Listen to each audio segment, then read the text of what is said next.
Ketua IMI Kamboja ya. Iya, ini ada di Kamboja, Ketua IMI Kamboja, Pak Lado.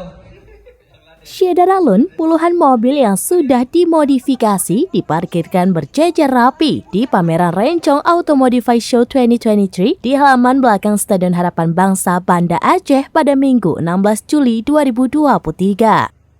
Selain roda 4, puluhan roda 2 juga tampil dalam acara yang berlangsung selama 2 hari sejak 15 hingga 16 Juli 2023.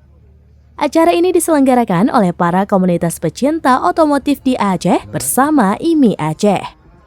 Dengan terselenggaranya kegiatan ini, diharapkan industri otomotif dan modifikasi dapat kembali bangkit di Aceh setelah dihantam badai pandemi 2 tahun lalu. Itu malah lebih mudah karena sudah ada grup. Untuk ketua untuk menjadi admin grup, tepuk tangan dulu buat Auto Custom. Iya hebat, sorry Rencong. Dari Banda Aceh, Henry, Serambines.com.